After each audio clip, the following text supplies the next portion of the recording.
Ούγαρ, δια νέα νεογήν. Ου κοράς φλάξ.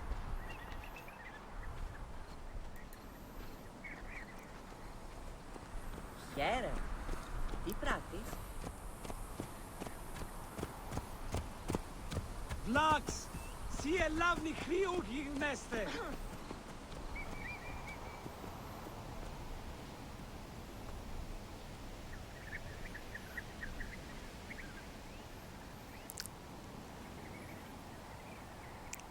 Okay.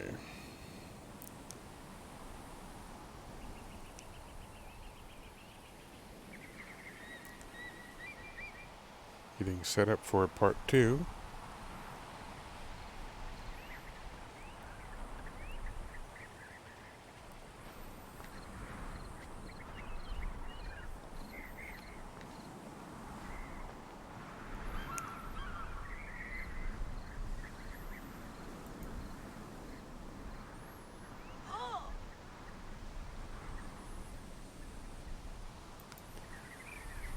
Hoping all of my participating friends can participate.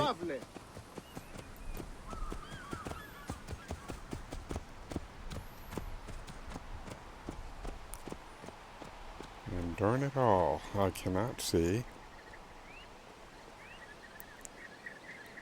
I only see one other watching now, and no messages. Good golly, Miss Molly.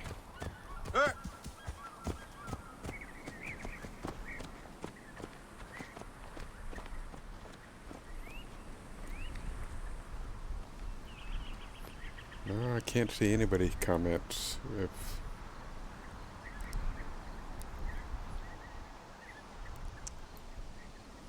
Good golly, Miss Molly. Seriously?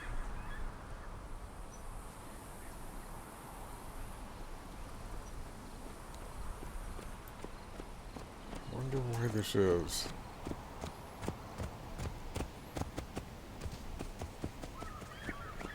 This is not happy time.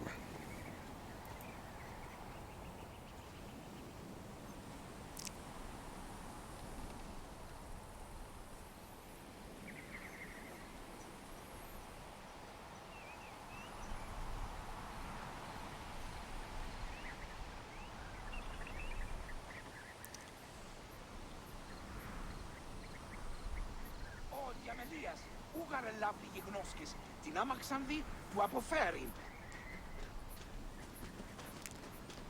Gee whiz. I'm gonna try looking again elsewhere.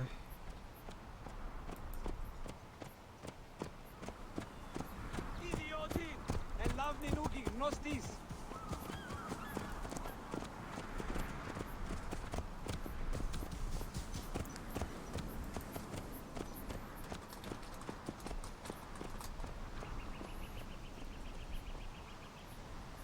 I'm hoping somehow that I did not accidentally block her. That would be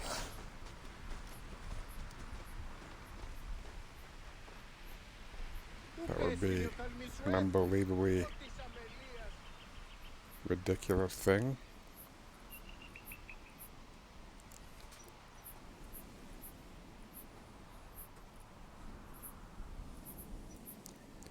Oh man, what's going on, kiddo?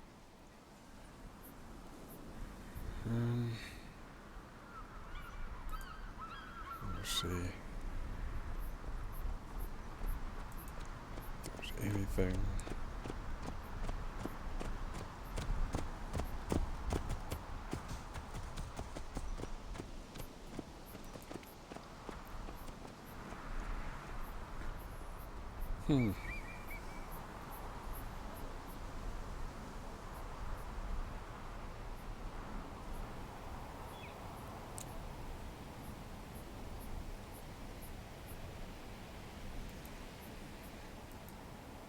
Trying to look for anything that could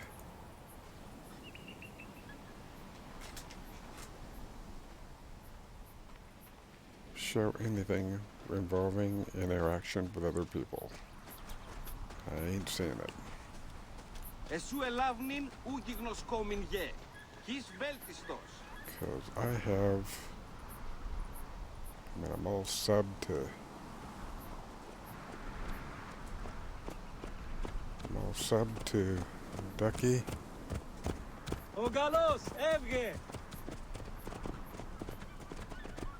I'm assuming Ducky's the only account, right? Just not using a different one.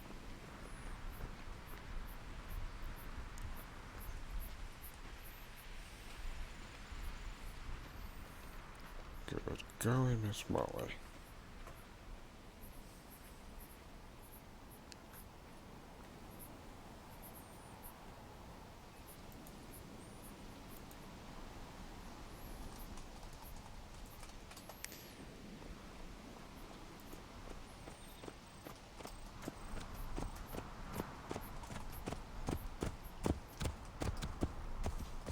Αδαείς εσύ, γνώσιν ελάβνην που δε πόποτε κατέχεις.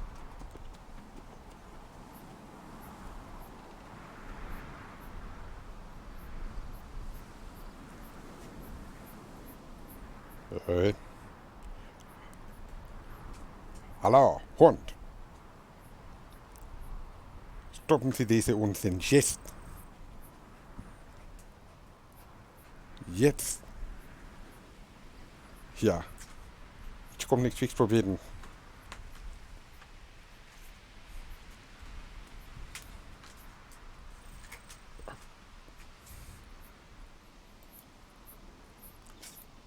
Oh, for fuck's sake, I didn't have my... Hey!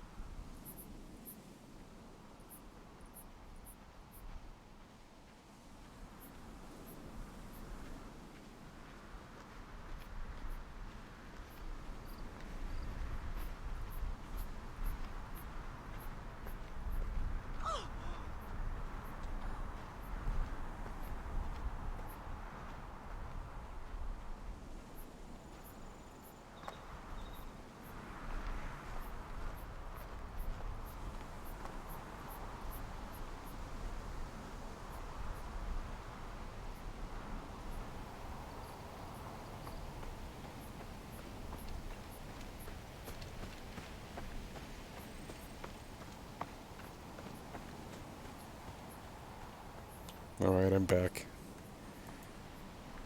And...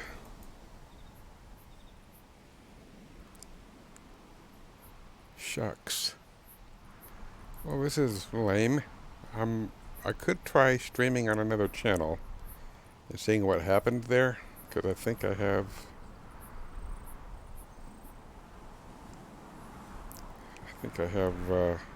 one where I could do that with, but boy, that would be a bit of a setup.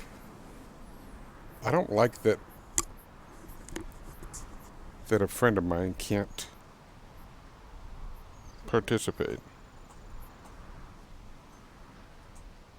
Oh, let me take another late peek look. Not a leak, but a peek mixed with a look. Let's go through here.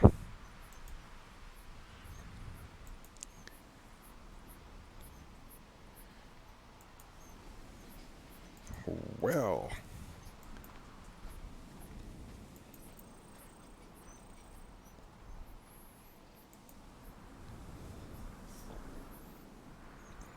Hey, now I see ya. Okay, cool. Super. So, was that a mode that... So it wasn't my fault, it was your fault. That's all that I care about. I just don't want to be responsible for this crap.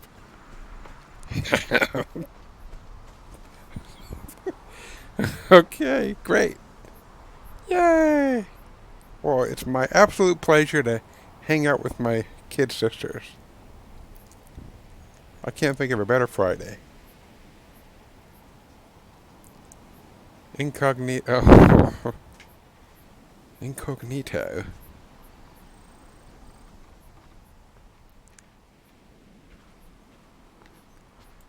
Yeah, how dare they cancel that out? And it's already nighttime again. Now for some more nighttime escapades. Meow, meow, meow, meow, meow, meow, meow, meow. Cool. I'm glad everything's working.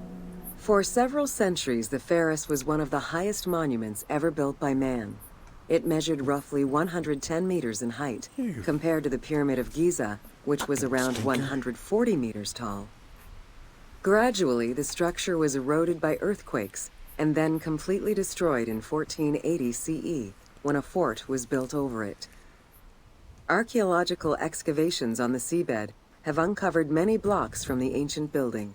Oh, you little fucker.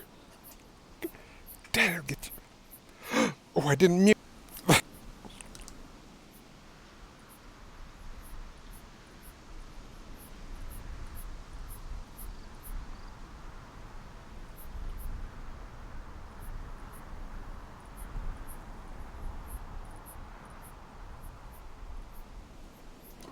Okay, back. Okay, let's see if we can get this to work. Oh! Hey. Alright. Sorry, you guys. Okay, yes, it is. It's my little pudding pop. Where I feel like Gilderoy Lockhart trying to teach a class. Okay. Now, ooh, I just got whipped in the face by a tail. You know what? You hang out there, 'cause she did go outside. And you wait there. She is going to protest shortly. And she threw her toy out. Okay. Now, we don't have just Alexandria, I don't think. We have the Roman scumbags that I don't like, but I have to salute the bastards just the same. We have daily life, which is pretty interesting. There's a lot of those that we haven't looked at yet. And there remain some bits in Alexandria. I think we did everything with the pyramids. And I think we did everything under the Egypt category. So, you kids want to wrap up Alexandria, or do you want to take a look at something else?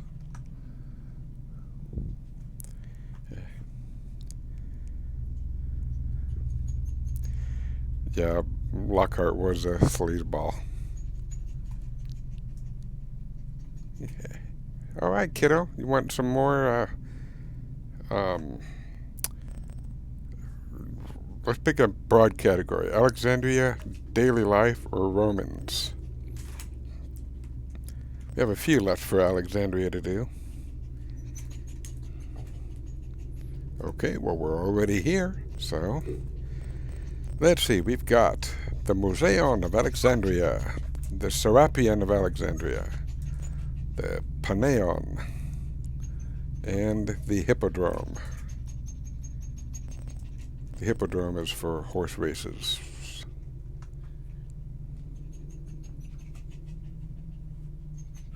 Paneon. Woo!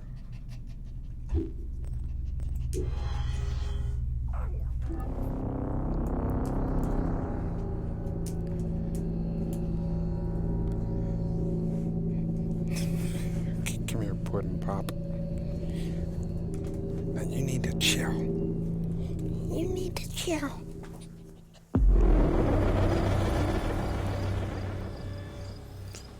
And I'm gonna make it daytime.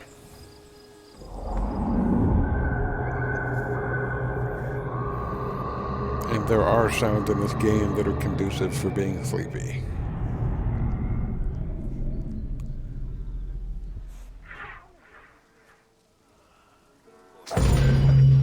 Welcome to the Paneon.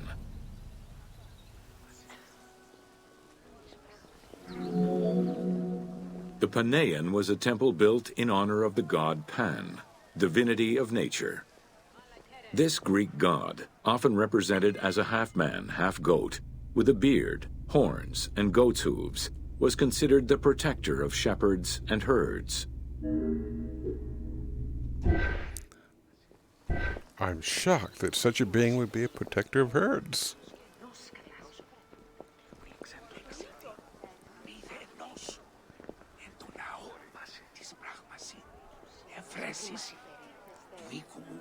Kind of look like they're discussing something that shouldn't be discussed in public. Pan's attribute was his namesake musical instrument, the pan flute. His temples were usually located in caves and on high mountains, and were frequented by shepherds. It is likely that Mediterranean cults adopted the imagery of Pan to symbolize the Christian devil. If it ain't Jesus, it's horrible. Yeah, they sound like they're conspiring.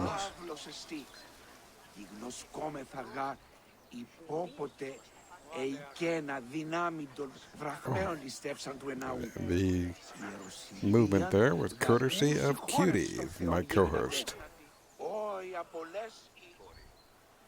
All I have to do is look at her and that tail just wags. To give proper honor to the god, Alexandrians built an artificial hill upon which they housed his temple to compensate for the flat relief of the city. The artificial mound had the shape of a spinning top or a pine cone, which was accessed by a spiral staircase. The top had a panoramic view of the entire city. Only such heights would be fitting for a mountain god.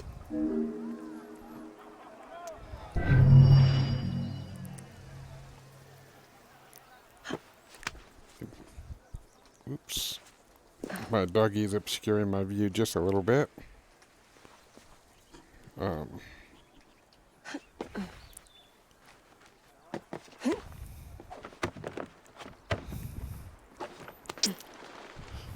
Kitty, no. Now.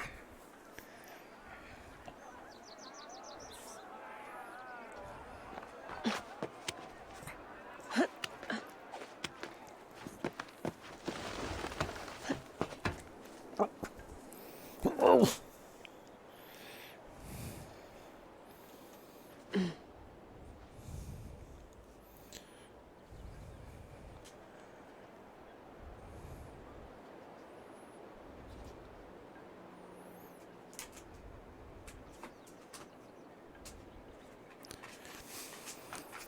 Alright, here's a view from the top.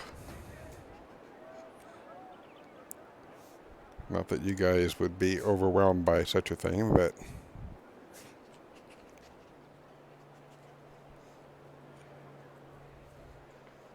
hey. Well, let's just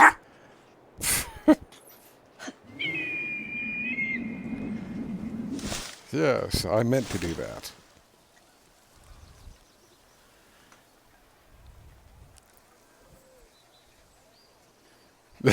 That was not on purpose, actually, but hey.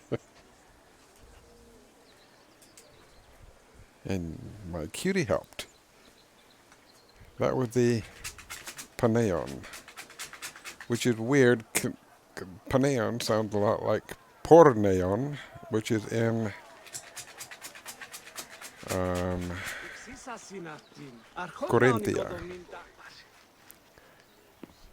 And it is a prostitution district in Corinthia.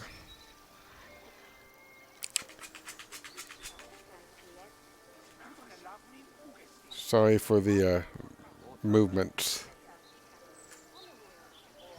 Let's see. Let's have a look at what else. There's the Serapeon, Museum, and Hippodrome. I know. Which one did you want? Which one did you want, huh? I know. It's so exciting. I can barely keep it in my pants. You can pick the next one. Okay, Museum. I know it. Hey, we've already discussed this. No, we can't yet. We're not ready for the metric system.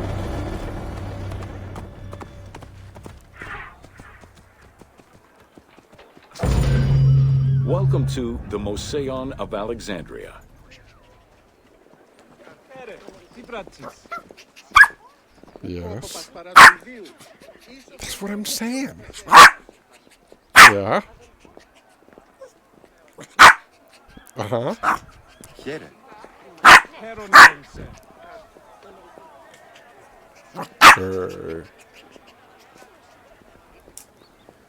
Yeah, that just won't do, will it? Χαίρε. Τι πράττεις? The Moseon was a sector of the city commissioned by Ptolemy I to rival Athens' Academy as an institute of intellectual pursuit. Dedicated to the 9 inspiring muses, the Moseon became a great center for philosophical and scientific enlightenment. It welcomed scholars from many kingdoms, inviting them to share knowledge in literature, science, and geography.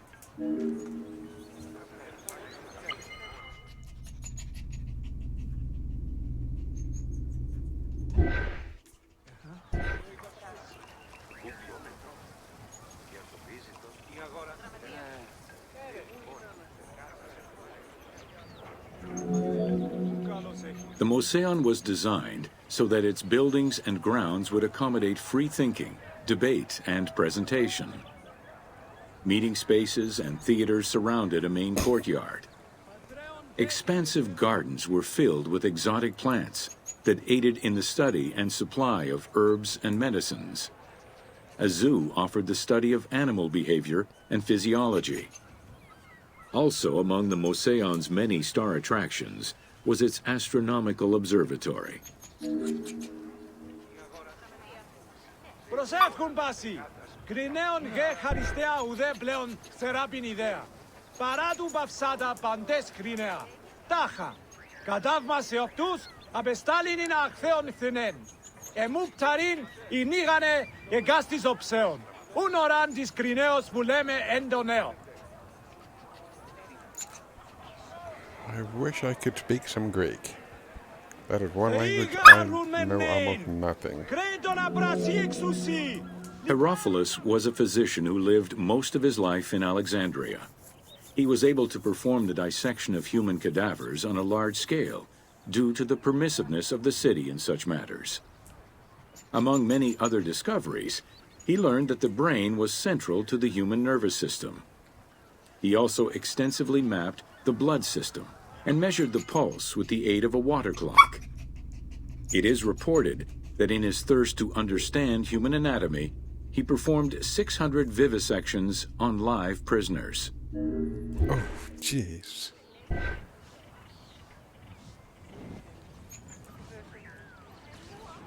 History isn't all pretty.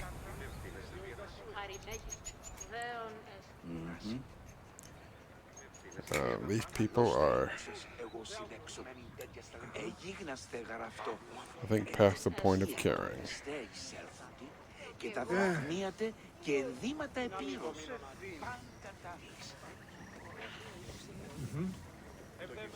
think these are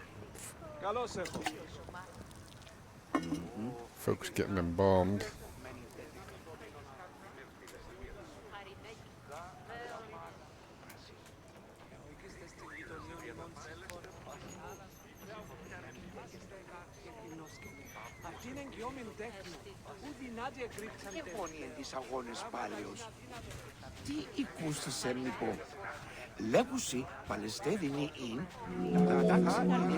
In order to be free to pursue their research, scholars were fed and housed at the Moseon at the government's expense.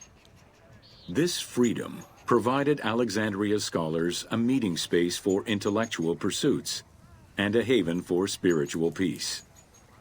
Though nothing remains of the original Moseon, it lives on as the legacy of our modern museums. Except you pretty much had to be Greek to enjoy those benefits. The ancestor of modern museums.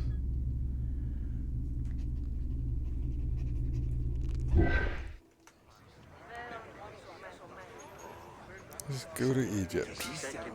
Okay. Right. Egypt. We've already done all of Egypt, so maybe daily life. There's Osiris, the first mummy, mummies of ancient Egypt, the importance of mummies, amulets and rituals, temples and priests, building, ancient Egypt, workers and transport, agriculture and seasons, ancient Egyptian cultivation, domesticated animals, Osiris. Okay, there's some. Okay, mummies. Osiris. Okay, well, I think we'll start from the top. Maybe work our way down, huh?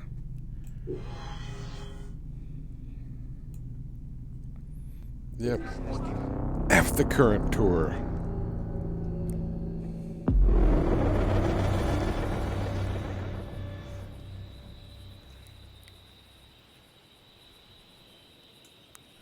Get some daylight going.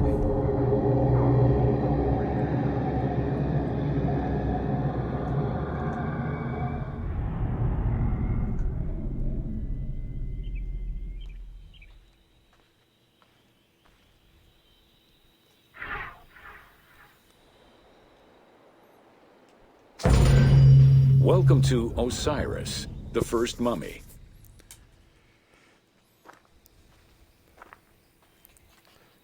Man, this place looks... It has a majesty all its own, but if you guys have ever been in a desert for a prolonged period, I guarantee you the novelty would wear off real fast. Just saying.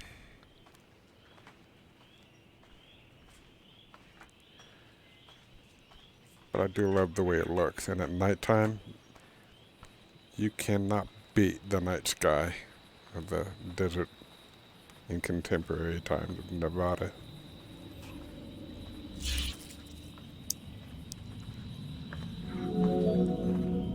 The oldest mummies recovered date from the Old Kingdom, though Egyptologists believe that mummification was in use much earlier than that.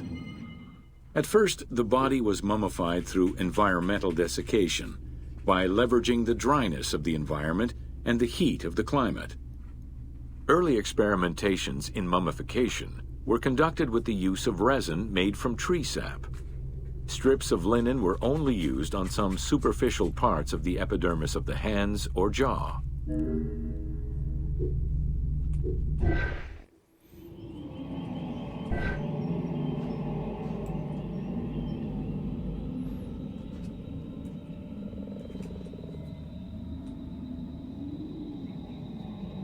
Isn't that just lovely?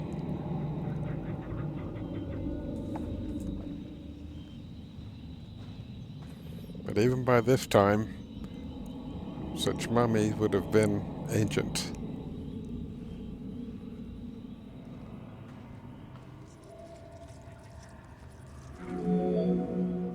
Ideologically, the will to preserve the body is not explained in any way until 3600 BCE. This is when the Egyptian belief that the body housed the soul was finally documented for modern Egyptologists to eventually decipher. It was not until the arrival of the myth of Osiris in the Egyptian religion around the 5th dynasty that mummification was thoroughly conceptualized. The practice was thereafter grounded in both a mythological and ideological point of view.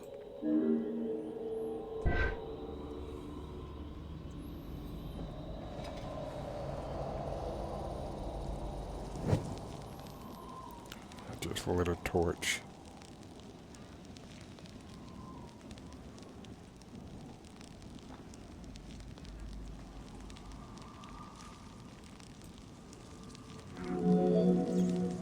Osiris was mainly known as the god of the dead and the god of resurrection. The most well-known Genesis myth concerning Osiris is that of his dismemberment.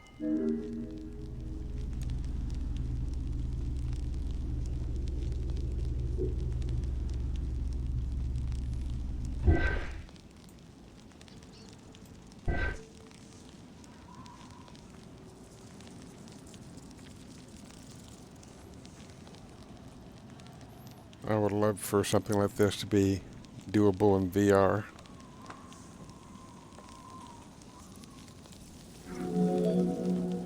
Ideologically, the will to preserve the body is not explained in any way until 3600 BCE. This is when the Egyptian belief that the body housed the soul was finally documented for modern Egyptologists to eventually decipher. My It was bad. not until the arrival of the myth of Osiris in the Egyptian religion. It is Plutarch who gives the most simplified and complete summary of the story. Within Egyptian mythology, Osiris represented the first king to rule Egypt. Jealous of his power, his brother Seth attempted to usurp his throne. After several unsuccessful attempts, Seth succeeded in killing his brother by dismembering him and scattering the pieces of his body all over Egypt. Isis, the great of magic, traveled all over Egypt in search of the pieces of her husband's body. After a long search, she recovered all the pieces save for his manhood, as it was eaten by a fish. Most of these words that were named that we know are Greek versions of the names. So, like Osiris is Greek, but the ancient Egyptian word was Usir. And, Isis is Iset. In ancient Egyptian, anything that ended in a T was, to make it easier to remember, it was feminine. It's like the French E-T-T-E, added a bit of a feminine, smurfette. It's not dissimilar to that, but Isis was Iset.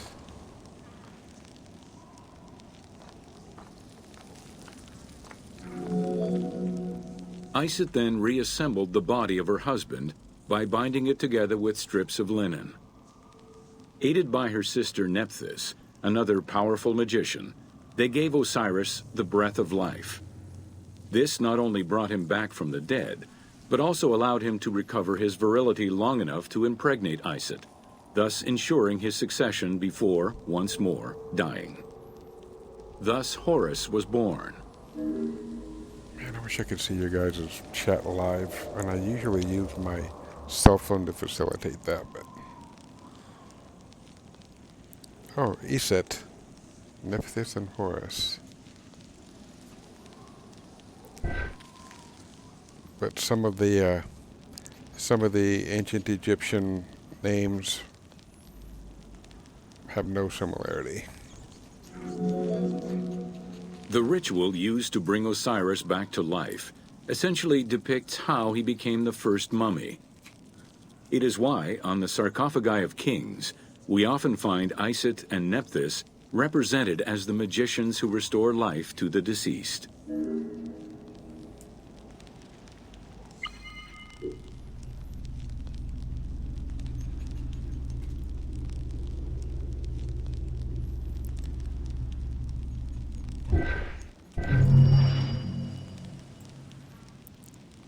I know that to some of you guys, some people in general, tombs are creepy. But I'm rather fascinated by them, and not because I have a morbid fascination with death, but because the artwork, this wasn't meant for people to come in and tour and see. The artwork had a function. It was to provide the service of the dearly departed. And there's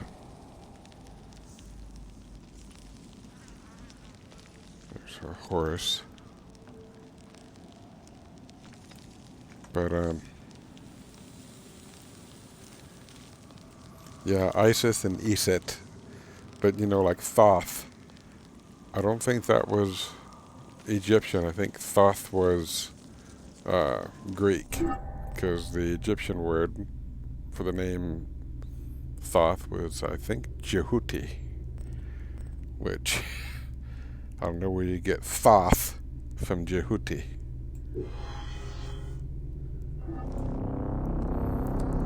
the pharaoh that supposedly built the Great Pyramid, Khufu. Well, the Greek call them Cheops. Mummies of ancient Egypt.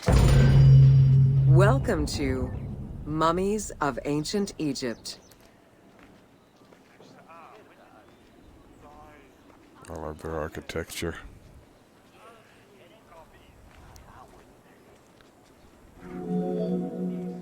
The mummification process used by ancient Egyptians was highly ceremonial in nature.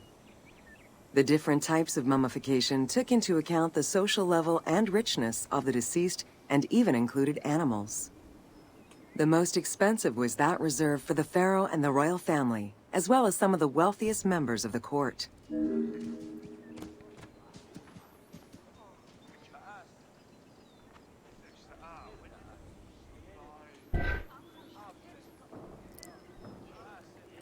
I sometimes spend time just kind of hanging out and looking at these things.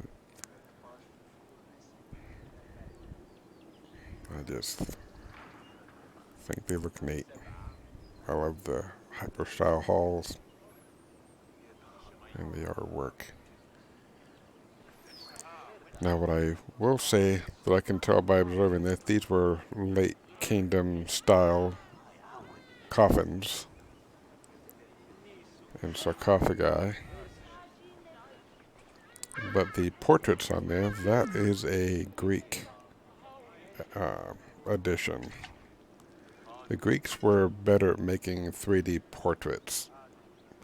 There were a lot of philosophers that thought that the ancient Egyptians' art, when they were trying to tell a story, was superior because there was no embellishment. It was sort of a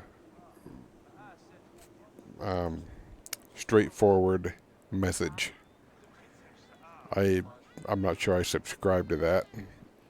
I think the realism from the portraiture had the more aesthetic or greater aesthetic, but I certainly appreciate the artwork as depicted here.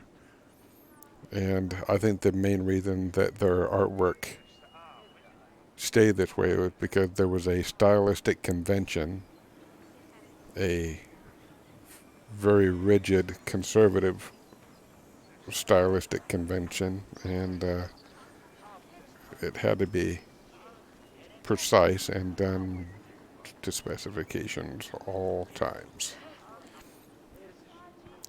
So at least they had a standard, I guess. The Amarna period saw a short-term burst of artistic flair, but that went away as soon as Akhenaten died. But I love these pillars and the artwork on them.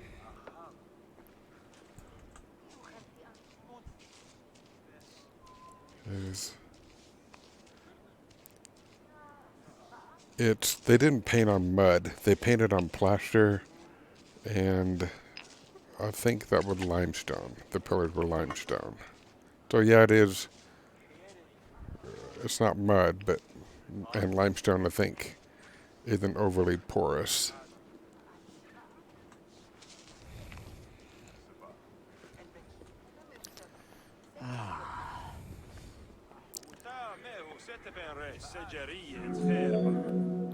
The first step was cleaning. Once bodies arrived at the mummification site, they were placed on inclined tables while the bodily fluids drained away. They were then cleansed by priests until they were deemed ready for the purification process.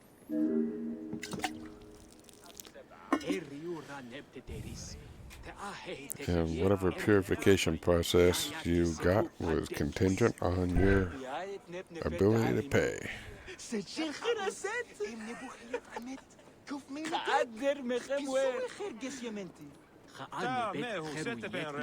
Wondering what pharaoh that is, because that's definitely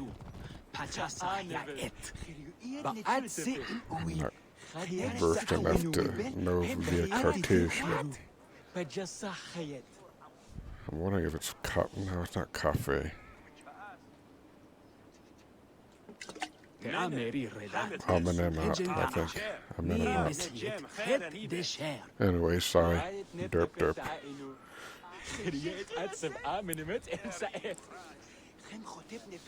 This would not be a very pleasant smelling place, by the way.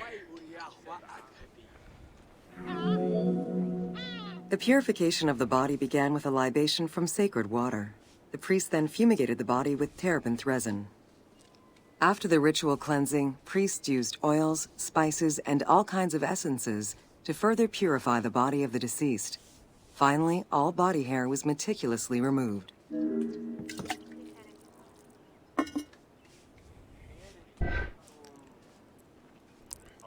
Incense and perfume can only cover so much, but there's the mix of natron and a lot of chemicals. Would not have been a nosegay to be here. Once the body was properly purified, embalmers removed the organs, following very specific procedures. First, the brain was extracted by inserting a spoon through the nostril to break the ethmoid bone. Then, using a spatula, the pieces of the brain were removed as thoroughly as possible. What matter remained was extracted after a process of liquefaction, achieved through the use of a caustic liquid. The cranial box, once emptied, was rinsed and disinfected with palm wine, and then stuffed with strips of linen cloth and liquefied resin. Very elaborate process. That's not something that got done very quickly. And those are canopic jars. I think the heart, entrails, lungs, and the liver were put in there. I think. After taking care of the brain, embalmers made an incision on the left flank and carefully set aside the viscera. The inside of the body was also rinsed with palm wine. Then the embalmers filled the belly with pure myrrh, cinnamon, and other perfumes and sewed it shut. The removed viscera were washed in palm wine and packed in crushed herbs before being placed in canopic jars. Yummy, yummy.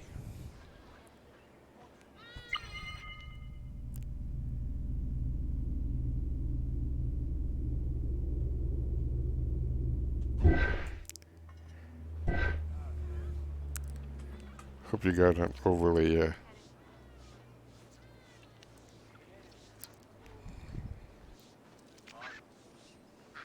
yeah, those were canopic jars. So, yep, they were kind of separate. They were mummified separately. But yeah, they were mummified and they were wrapped in linen and put into the jars so that your ka could use them so you could keep going. You needed to have a vessel in order to properly resurrect, I guess. But yeah, these jars that were next to the alabaster canopic jars of Tutankhamun is really cool looking. I might use my time off to try my hand at sculpting the pharaoh head and painting similar to the canopic jar. But when you get a chance, look up the alabaster canopic jar of Tutankhamun. I think it looks really neat. And to think that, yeah, man, that thing's 2,500 years old. Canopic jars were placed close to the sarcophagus or kept in a chest nearby. At first, the viscera were wrapped in tissue and placed in the vases. As the ritual requirements became more elaborate, ointments, spices, and even water and natron were added to the process. That looks like alabaster.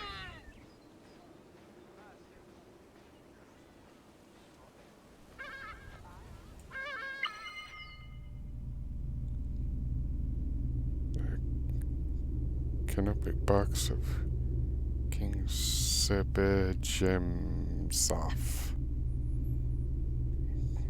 That's not a very notable pharaoh, I don't think. I've never even seen that name. If it was 1628, though, he might have been a 18th dynasty, or maybe a 17th.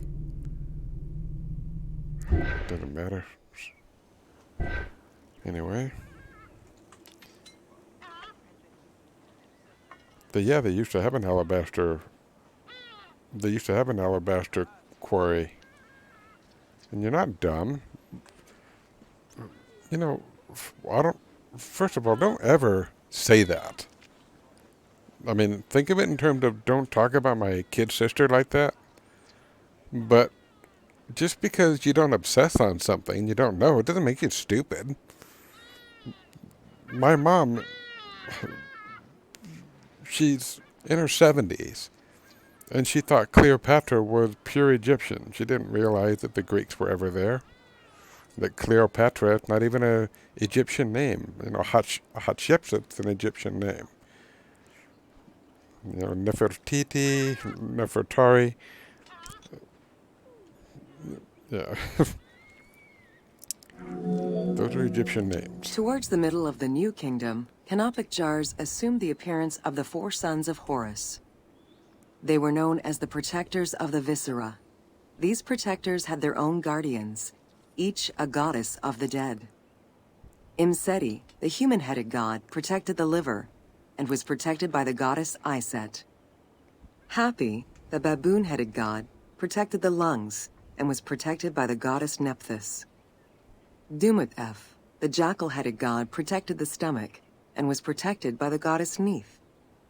And finally, Kebesenuef, the falcon-headed god, protected the intestines and was protected by the goddess Selket.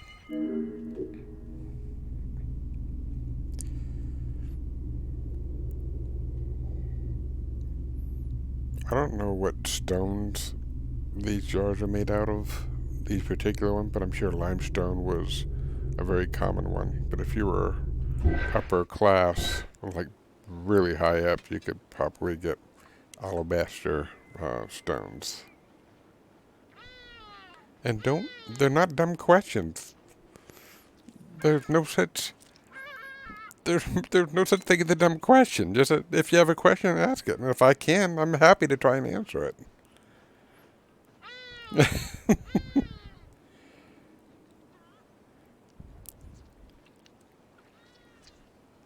Yeah, I guess certain gods were used for certain organs. I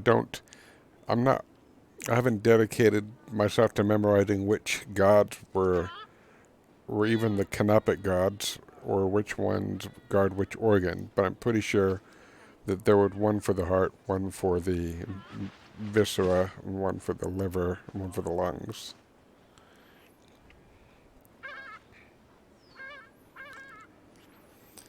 But, yeah, a lot of people think, man, the Egyptians were obsessed with death. And I can tell you, that's a very shallow perception, because I think they loved life so much they wanted it to keep going. And I think the Egyptians had a pretty good philosophy for living, for the most part, in their heyday. There's natron on the ground here, which I presume was piled there and then moved from here to the area where they would be desiccated with it.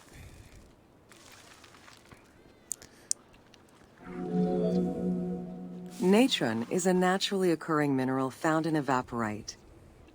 These sedimentary rocks are made up of mineral salts and were generally mined from lake beds in Egypt.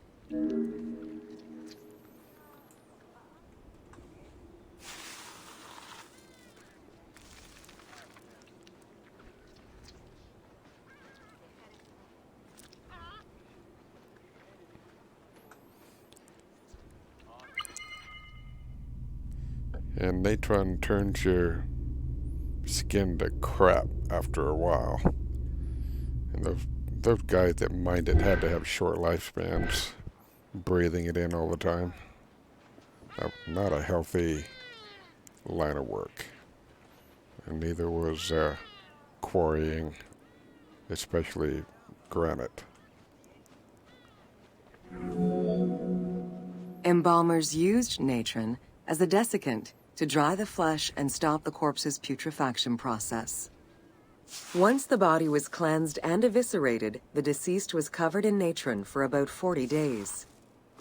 Once desiccated, the body was prepared to be wrapped in strips of linen. And you know how much natron it took for the average body? About 300 kilograms.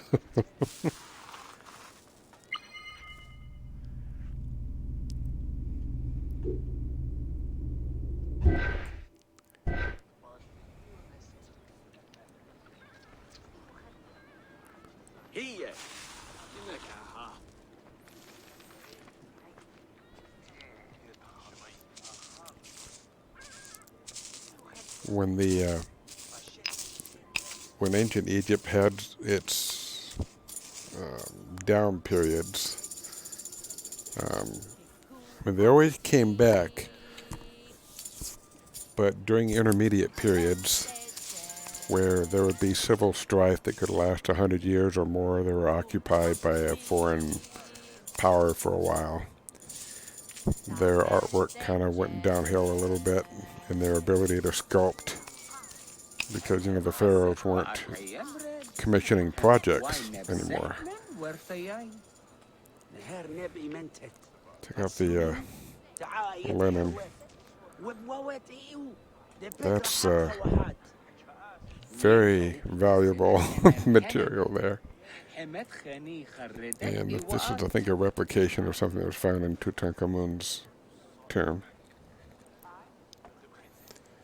And I don't remember what this was. So sorry, my noggin couldn't store that information perfectly. Well,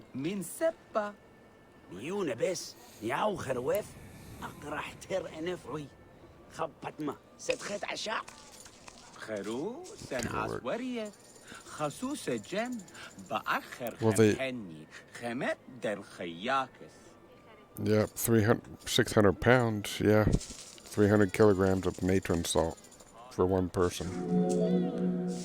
Once the body was fully desiccated by the natron treatment, embalmers oiled, painted, and sometimes even added hair extensions or a wig.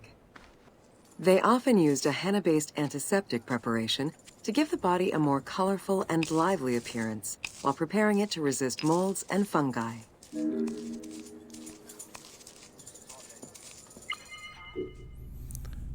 I don't know if you can take a good look at that wig.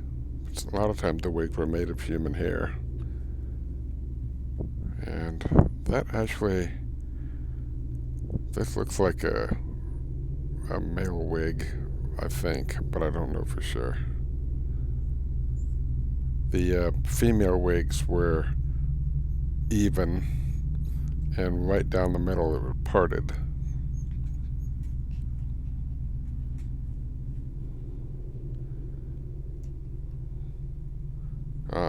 So I got a message from she who must be obeyed.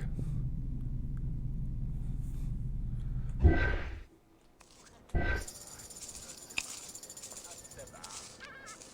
sweetie pie.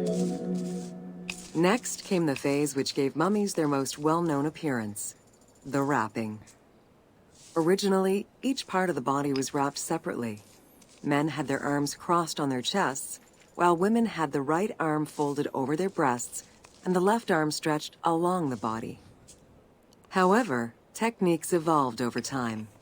Eventually, the body as a whole was wrapped with limbs alongside the body, and increasingly sophisticated and different techniques of weaving flax bands were developed.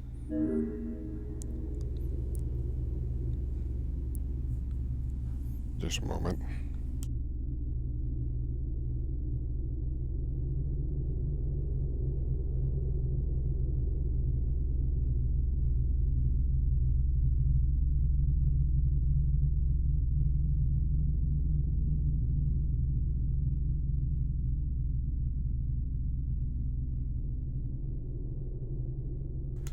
Alright.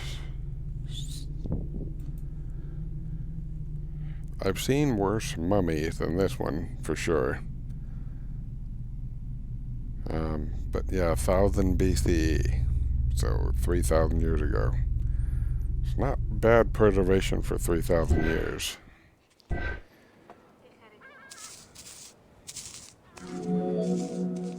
In addition to the jewelry and amulets arranged on the skin of the deceased, amulets were also carefully inserted into the weaving of the linen strips. Each amulet was linked to a myth or to an ideological belief related to rebirth. Have a closer look at some of the amulets. I do not know what they mean. I do know that scarabs were sort of a,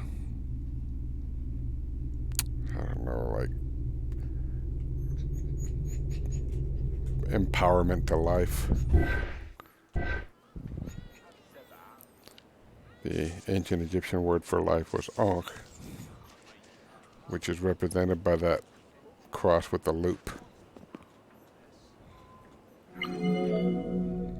Masks were an important part of a mummy's finery. Early wooden funeral coverings were very expensive, however, and soon replaced by masks created through a technique known as cartonnage.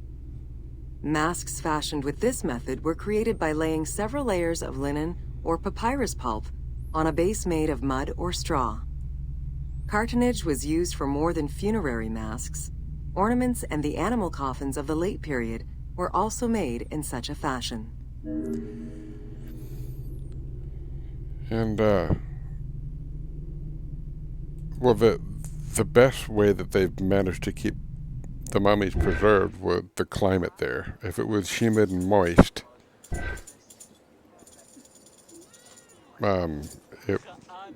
they would deteriorate appreciably faster. But the dry air, which is mostly in southern Egypt, where they find the highest quality mummies. Cartonnage evolved to cover the entire body of the mummy during the 22nd dynasty. The mummies were placed on a board inside a rigid envelope of cartonnage, which was laced at the back with a string. Extremely cost-effective and visually pleasing, this technique was very popular through all layers of the society.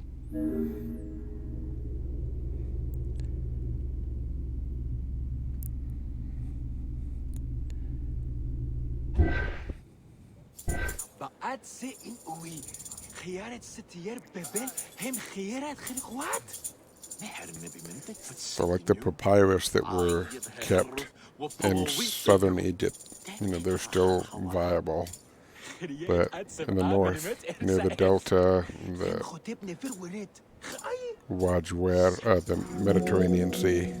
Cartonnage envelopes were usually covered with inscriptions and polychrome decorations, specifying the names and titles of the deceased, scenes depicting daily life, or decorations specific to the funerary world. This was a true gift for Egyptologists eager to study the funerary rites of the ancient Egyptians.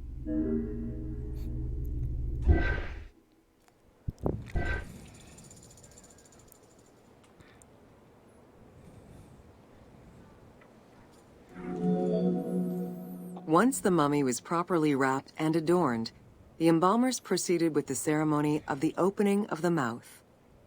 A vital step of the funerary process, this ceremony was meant to bring back to life the deceased themselves or an object representing the deceased. That implement was called an adze, which I really don't know what it's for other than the ceremony is, let me shove this in your pie hole and open it again and breathe once more.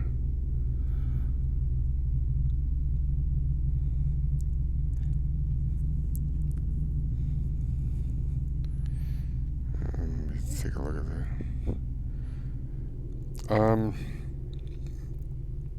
I think it was between 40 and 70 days. I don't know if they know for sure, but 70 days was sort of a number that was thrown around that has a significance, I guess. But yeah.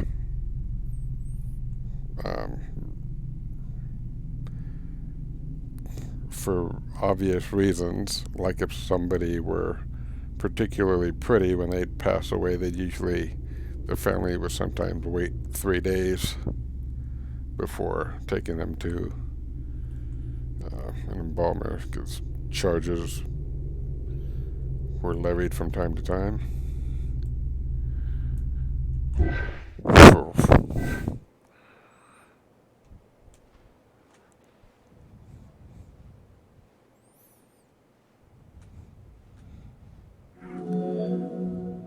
There were no less than 75 different stages for the opening of the mouth. It required the application of the same oils, ointments, spices, and perfumes used during the mummification process. Makeup was sometimes part of the process as well.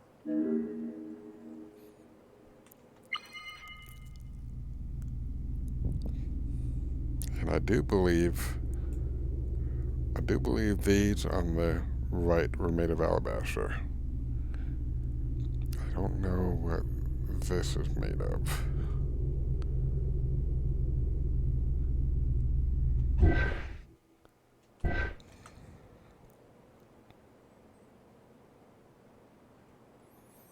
Now, 70 days, I think, was the standard total time. The last stage of this long ritual was the act of touching the mouth with the adze to symbolically allow the breath of life to infuse an inert body. Its performance was reserved for a very specific set of people: priests who wore the mask of the god Anubis, a close relative of the family, or by the heir to the throne.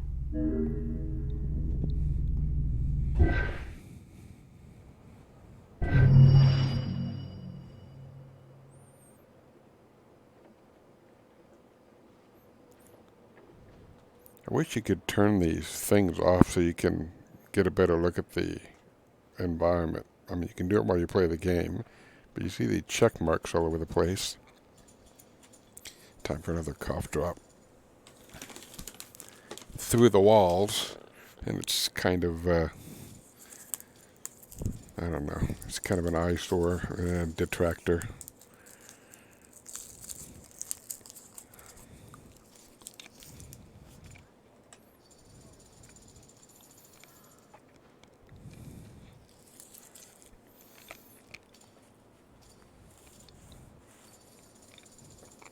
Yeah, 'cause there was actually the guy that does the Bob Breyer.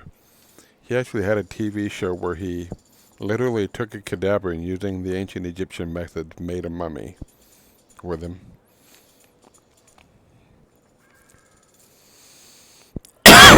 But the Discovery Tour to these are loaded with great information, and I love the care and attention to detail that Ubisoft put into this. The importance of mummies. Okay, Puddin' Pop, I'll let you back up, but you need to be good.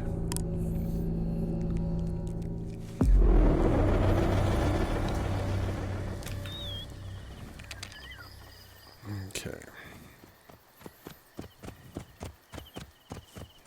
Damn.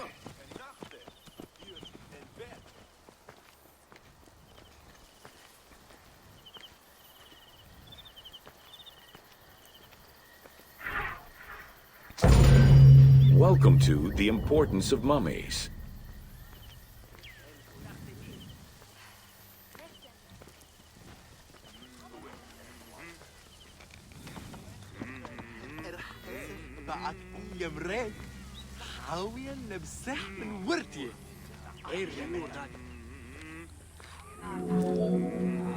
The first hieroglyph for embalmer appeared in pyramid texts of the Old Kingdom.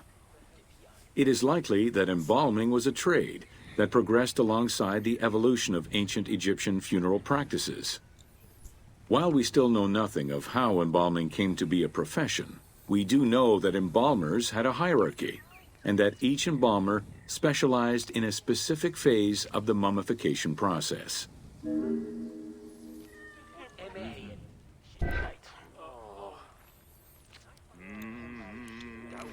Yummy.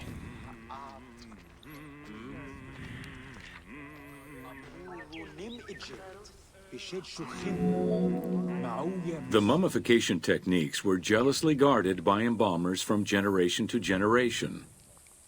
Despite their efforts, Herodotus and Diodorus discovered their methods in late antiquity, but historians were skeptical about the validity of the texts.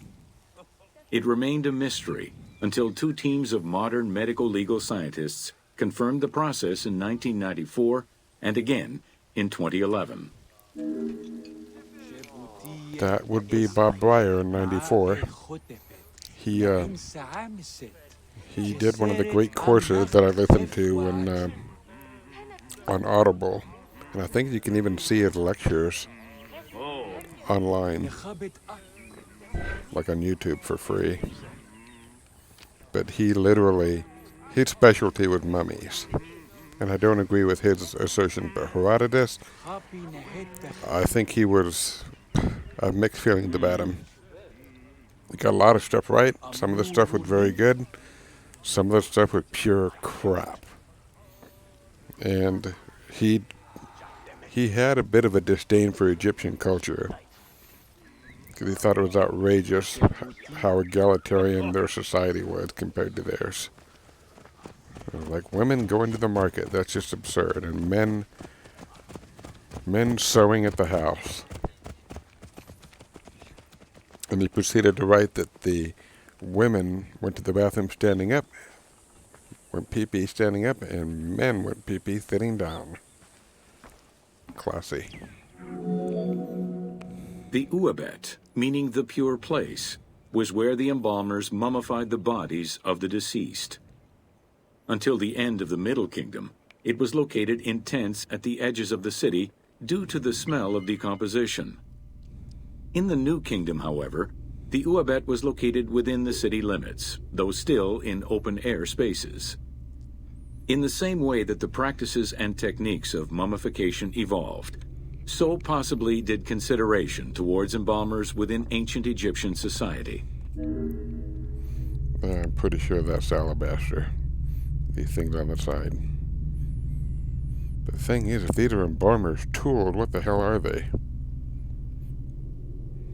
It looks like something of a Ushabti or something, but that's not it. Or maybe they use them for, I don't know, man. Because these are the canopic gods.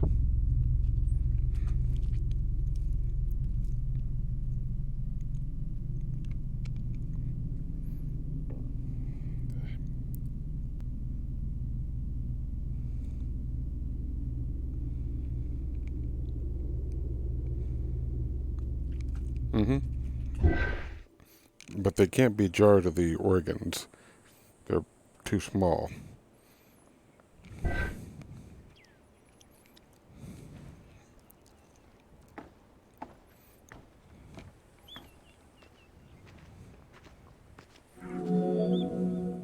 The pharaoh had access to the most elaborate of mummification rituals.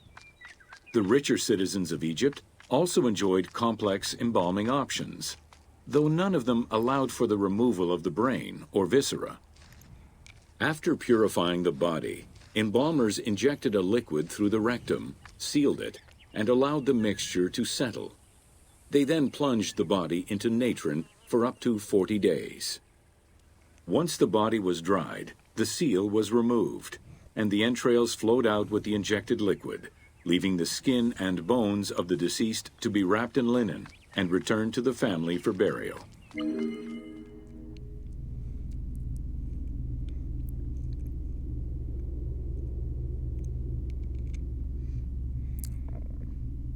This looks like one that didn't go quite... There are some mummies that the Egyptians did that were top-notch. And I think Seti the First, his mummy was really well done.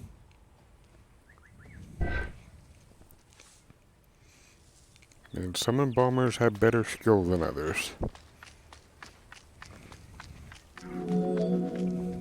The least costly embalming option was for the embalmers to simply inject a product called surmaya and immerse the body in the natron for up to 40 days before handing it over to the family. For all those who could not afford any embalming process, desert burials offered a pauper's alternative to preserve the bodies of the dead.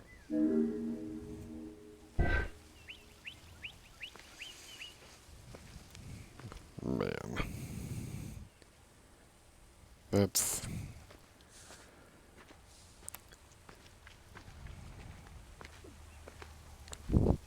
I wonder what the mindset of somebody was who had to do this for a living. Seriously.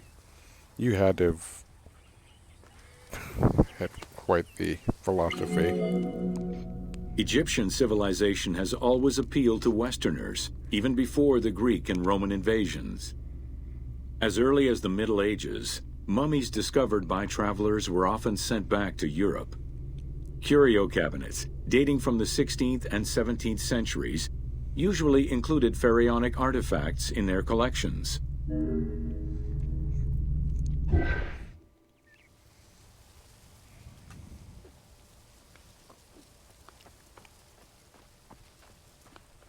Yeah, I'm sure it was morbid and depressing to have a job like that, but I think they also probably did not have the same level, especially the people who did the dirty work.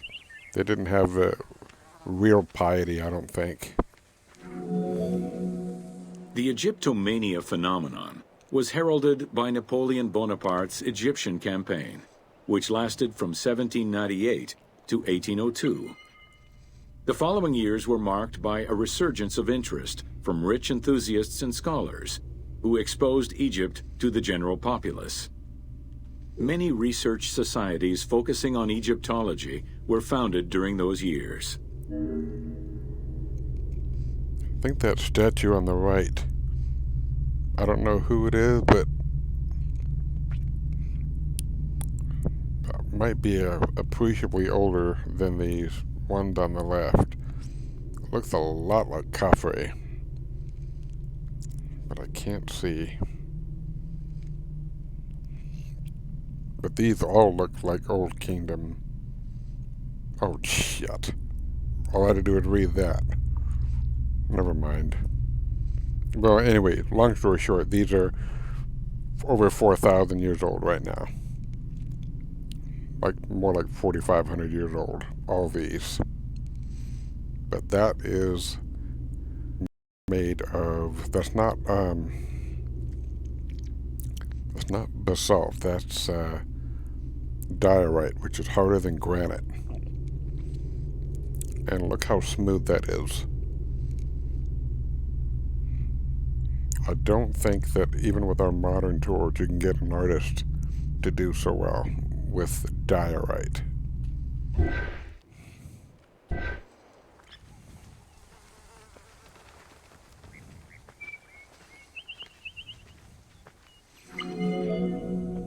By 1868, mass tourism began in Egypt under the aegis of the Cook Agency. The rich would indulge in leisure trips to Egypt and bring back mummies. Upon their return, they would organize evenings that consisted of unpacking mummies and removing strips of linen and amulets layer by layer.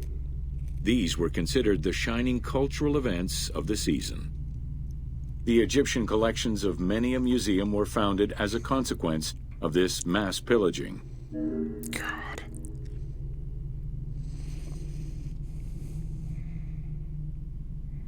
You know, these guys are messing around with a 3,000-year-old mummy.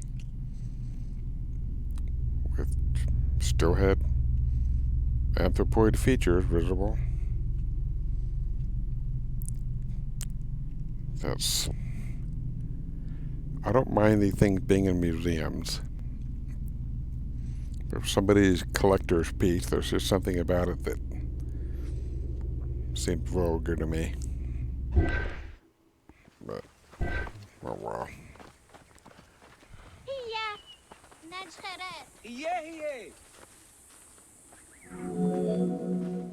Thanks to those dubious parties, the fantasy of a mummy coming back to life, seeking revenge on its defilers, was born. The mummy malediction myth has remained steady in popular culture ever since, particularly in written media and cinema.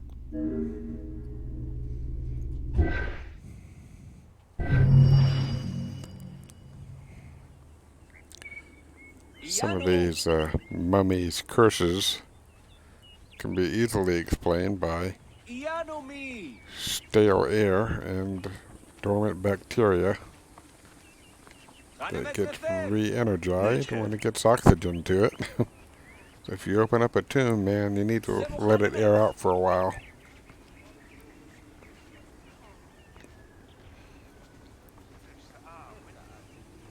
I gotta go back and read some of this.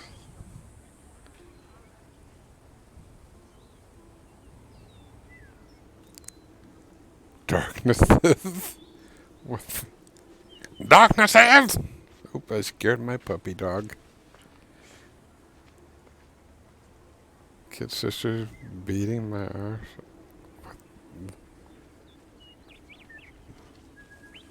Sorry, this I missed a lot of this. Bram Stoker. Okay, well.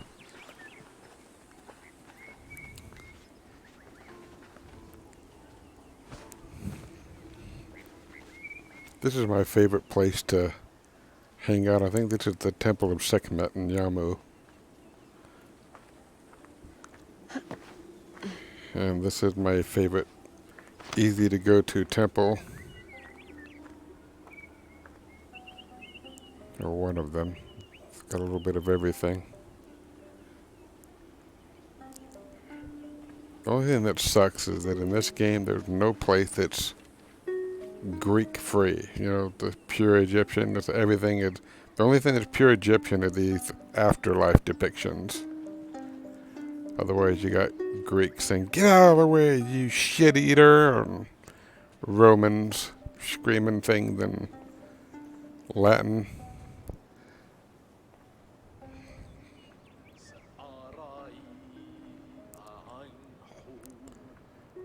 In just a minute, I'll resume from the top down.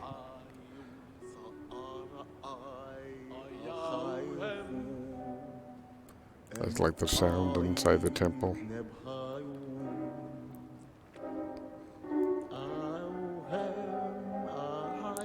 Memphis is probably my favorite place of all, but loaded with Greeks everywhere.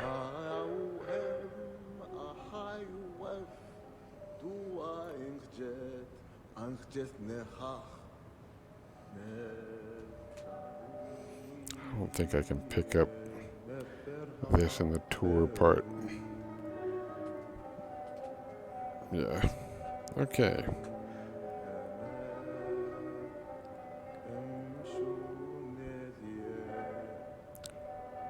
This was a fountain of knowledge. What? Oh yeah, the Children of the Nile soundtrack. I love it. Love it. I have a favorite track section that basically everything but the war stuff and the dissatisfaction stuff. I like the contemplative flute music too. I absolutely love it. And the game is wonderful, even though it is very dated at this point. You kids were still in school when that was released. Amulets and rituals. And let me know when you need to scream uncle.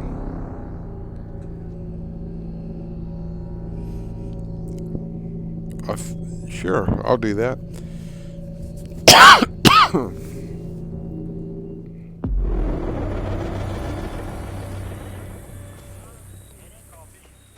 Εξερωέντων των της πάση ειδήσεστε τρόπων φυτέων χρήνε. Θεοί ουν ημών πρετέρω τεχνίκαιων δορισάντο. Η ναβίων ημών επί το βέλτιον τρέπει. Χαμεόμιλου αφέξιμα της όμαση αγνίζει. Εμπικουρέσαντα καλό είδωρ το δέρας γέννη. Ακάμπτιας εκρυψόμενον το κροτάφεον μνήμεν αναδιώσκες. Ουδές δε τούτην δίνε οροδούμεν τα χειρότε. Come with me and you'll be in a world of Ισχύς φύς Pain and suffering. My internet speed is grotesquely slow right now.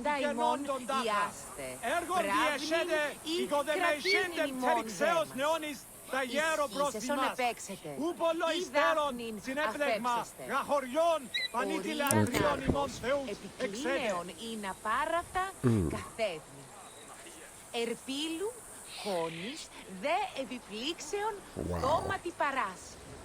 I'm going to have to just had an obnoxious error.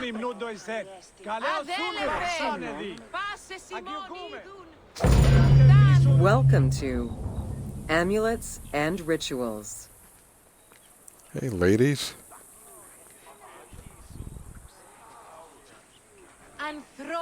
Άρτια φύκνη της αγοράς. Ουδή επιλήθεστε τούτου.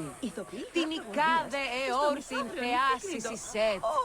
Μεγίστης θεοτήσασος κοινωνεύσει ημών. Παρατού πάντες It didn't let me send the link, Ancient but I tried to Egyptians send. believed the world was a chaotic place, filled with supernatural forces. They knew that art and words gave life and power to things.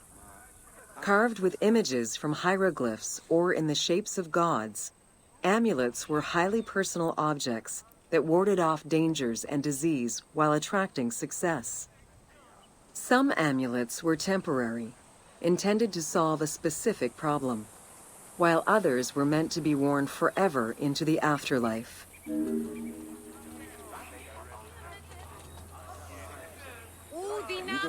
Closer look.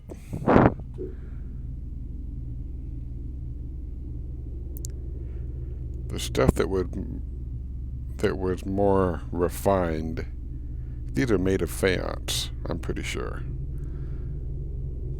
These look like mostly faience, but these aren't the highest grade bits and pieces found, but some of the more common stuff. If it was made with a bunch of precious metals and it looked really exquisite, chances are it just got passed down from family to family, and a lot of them got just tossed. Priests would infuse amulets with magical energy during religious ceremonies, imbuing them with protective magic to safeguard against supernatural powers. The wealthiest of Egyptians could obtain a divinely ordained pendant in which was hidden a magic formula inscribed on a piece of papyrus.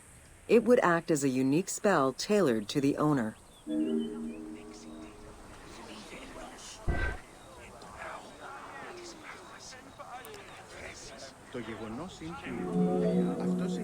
Religion was so important to ancient Egyptians that it permeated every aspect of their daily lives.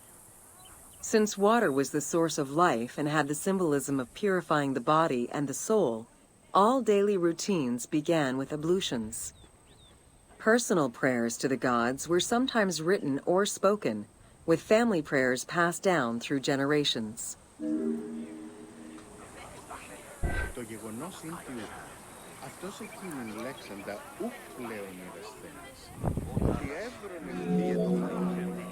There was a complete calendar of each of the religious days, both good and bad, illustrating the appropriate daily rituals.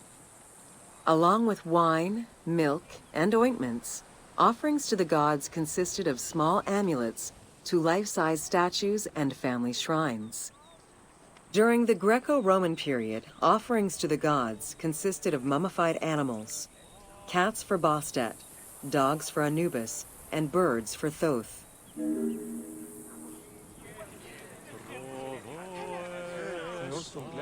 Wrong window. These are cat mummies. And there was quite a lucrative business selling these. And they didn't all live to a ripe old age. So they were, cats can reproduce quickly, so big business. Lovely. History so cute.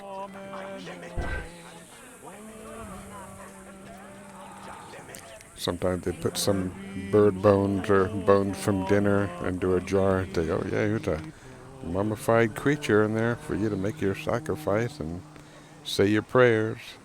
An ibis. If people were getting some chicken bones or poultry bones they were paying big money for.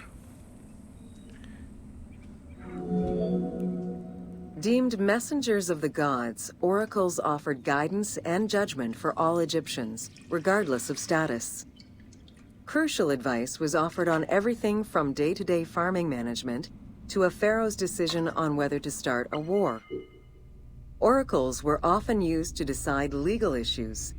If the accused refused the judgment of the god, another god could be consulted in hopes of a more favorable reply. That is not good for decision making.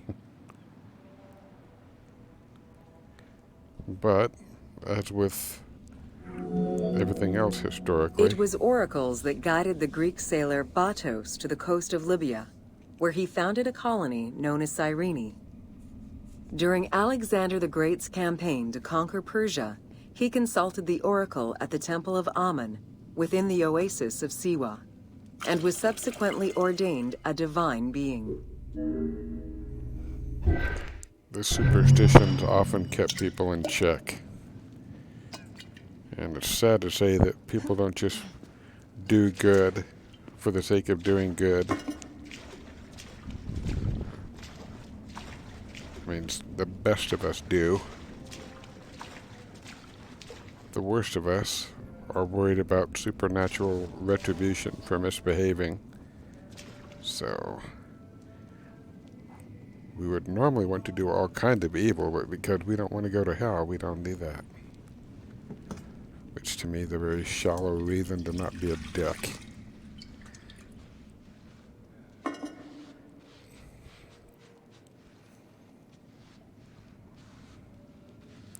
But a lot of time people mummify their pets because they love their pets. And cats and dogs were very beloved creatures. Cats ate mice, they took out cobras, and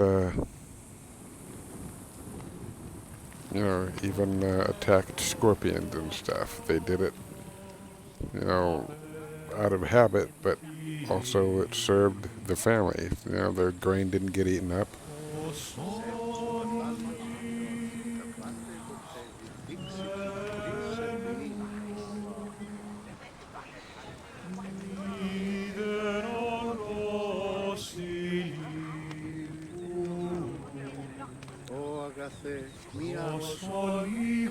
Ευχαριστώ τον Θεό.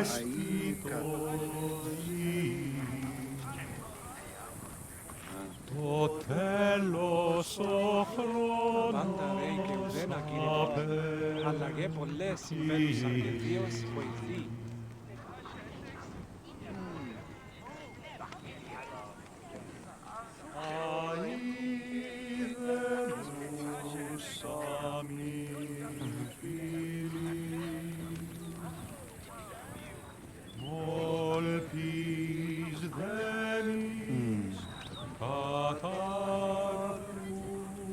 Δόξα σου ο Θεός ημών, δόξα σου.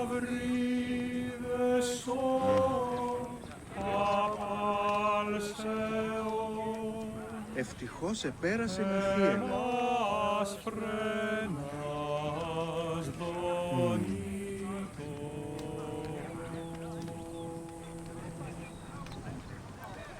This is way before medieval.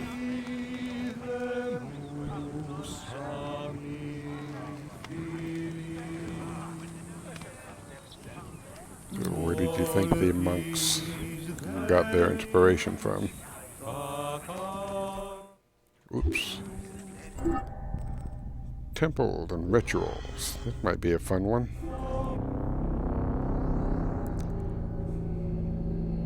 If you're an Egyptomaniac, like myself, chances are pretty good that you're not. This is the Temple of Sekhmet in Yarrow. You're not going to be overly thrilled with the presence of Greeks and Romans everywhere.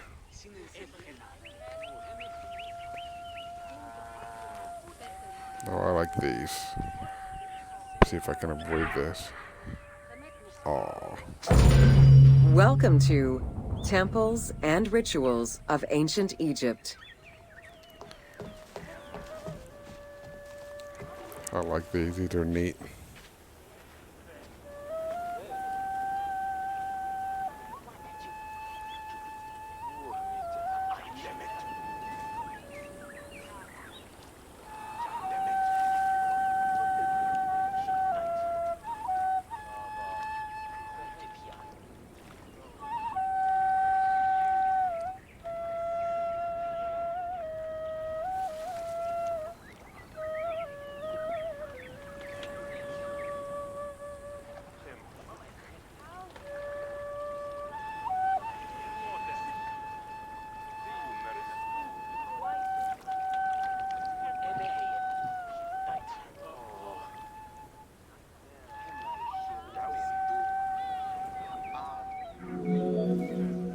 During rituals and festivals, the god was carried on a solar barge between the areas of a temple or the temples of different cities.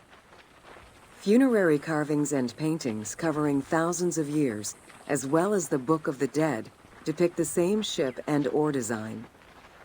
Solar barges have been uncovered near or within several pharaohs' tombs. They were intended to carry the pharaoh into the afterlife.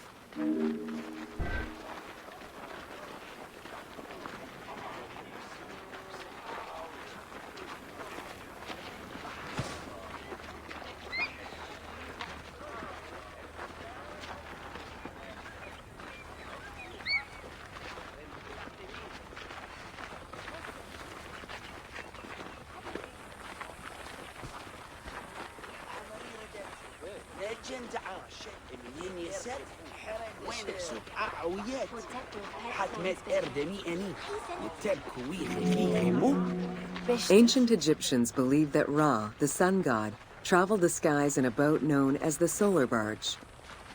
The solar barge was believed to cross over to mythological lands.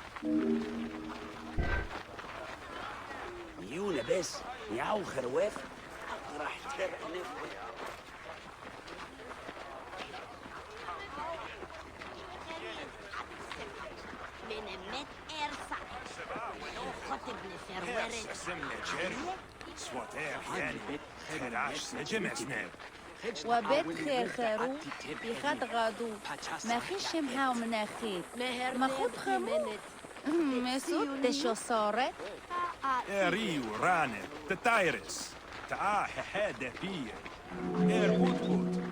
The god Ra believed mankind was conspiring against him. He ordered Sekhmet, the lion-headed war goddess, to kill all humans. To his chagrin, Ra quickly realized that with all humans gone, there would be no one left to worship him.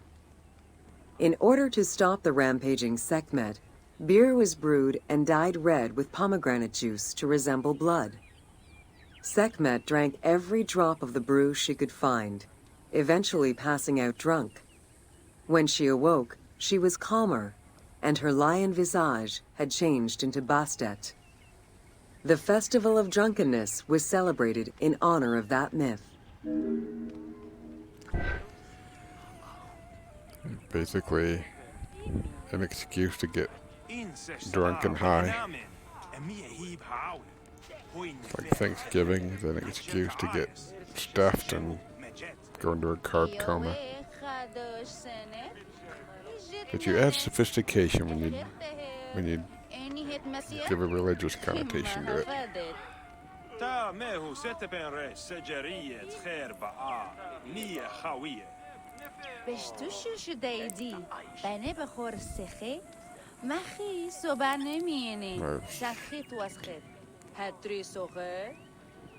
Just making sure we're... Oh, wow, I'm getting all these comments at once. Good night, kiddo.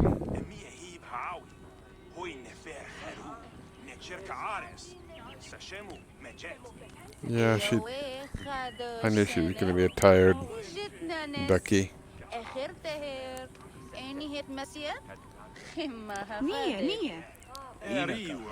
I really like the visuals with this.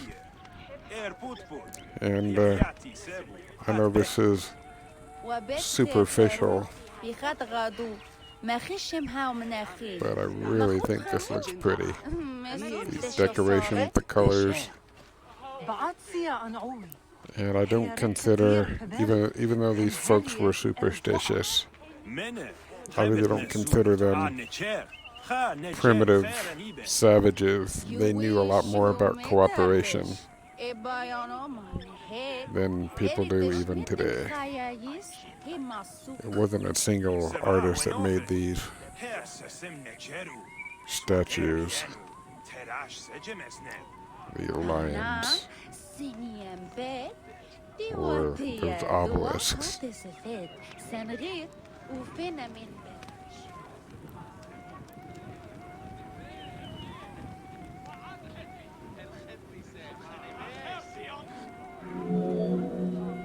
Unlike the daily rituals that took place in the temple and were performed by priests, festivals allowed the entire population of the city to participate. Festivals helped mark the passing of the seasons in the agricultural calendar. In reflecting the cycles of life, festivals offered a sense of consistency and structure for the regular citizens, thus reinforcing the sense of order that pharaohs were to provide for the citizens of Egypt as part of their godly duties. Would you like me to sign off on this point so maybe the two of you can continue later? Because we're not even halfway through this part yet, so I could take a stroll around here without hitting another point. But I don't know how interested Parva would be to see it.